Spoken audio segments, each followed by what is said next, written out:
Devocional Bíblico Jesus is Life para hoy. Continuamos con el estudio del libro de Primera de Samuel, capítulo 28. ¿Cómo obtener las respuestas para su vida? Cuando Saúl vio al inmenso ejército filisteo, tuvo miedo y se aterrorizó. Entonces le preguntó al Señor qué debía hacer. Pero el Señor rehusó contestarle, ya fuera por sueños o por sorteo sagrado o por medio de los profetas. Así que Saúl les dijo a sus consejeros: busquen a una mujer que sea médium, para ir y preguntarle qué hacer. Sus consejeros le respondieron: hay una médium en Endor. Entonces Saúl fue a la casa de la mujer por la noche, acompañado de 2 de sus hombres. Tengo que hablar con un hombre que ha muerto, le dijo. ¿Puedes invocar a su espíritu para mí? Con regularidad, las personas buscan conocer el futuro que les espera.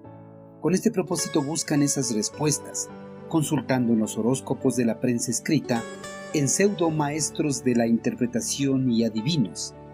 Algunas personas van más allá y desean obtener esas respuestas de los labios de algún familiar que ya haya fallecido. Con este propósito buscan a los espiritistas para que les ayuden a contactarse con el difunto. En el pasado, el monarca del pueblo hebreo, antes de enfrentarse en batalla a los filisteos, deseó conocer el resultado que iba a tener esa batalla. Con ese propósito, acudió a una adivina para que le ayude a contactarse con Samuel, el cual ya llevaba algunos años muerto. Los ejércitos filisteos estaban acampando en el borde norte de la llanura de Sumen, en el norte de Palestina, y el ejército hebreo en Gilboa. Desde el lugar de su campamento, Saúl pudo ver fácilmente el tamaño del ejército enemigo. Se turbó su corazón en gran manera.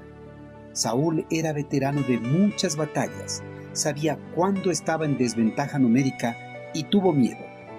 El monarca hebreo tenía buenas razones para ello, ya que tenía que enfrentarse a un ejército más grande que el suyo y no contaba con el apoyo de su comandante principal, el cual era David. Ante el miedo, Saúl, antes de que se inicie la batalla, quería saber el resultado de ella. Con ese propósito acudió a los profetas de Israel para que le dieran la respuesta del eterno Creador en cuanto a la batalla. Pero Saúl no obtuvo la respuesta de Dios ni por sueños, ni por sorteo sagrado, ni por profetas. Dios no respondió a las peticiones de Saúl porque el monarca se había apartado de sus caminos. El endurecimiento de su corazón y la negativa de volver a obedecer la voz de Dios habían culminado en una terrible verdad. El Señor lo había desechado. Saúl descubrió que Dios no puede ser burlado. Los cristianos en algunas ocasiones se preguntan por qué sus oraciones no reciben respuesta. Pero si no cumplen con la obediencia que Dios demanda de sus seguidores, no deberían sorprenderse cuando Él no les responde. Saúl, al no tener la respuesta del eterno Creador, acudió a una mujer con espíritu de adivinación para que le ayude a contactarse con Samuel, para que el profeta de Dios le dé las instrucciones en cuanto a cómo proceder en su batalla en contra del ejército filisteo.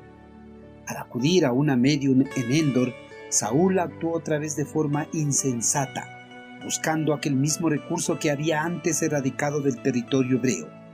De esa manera, el monarca se hundió aún más en su pecado de desobediencia a la palabra de Dios. Queridos hermanos, Saúl, ante el temor y al no recibir la respuesta del eterno Creador, acudió a una médium para obtener esas respuestas. Saúl, una vez más, quebrantó las leyes establecidas por el Creador a través de los profetas.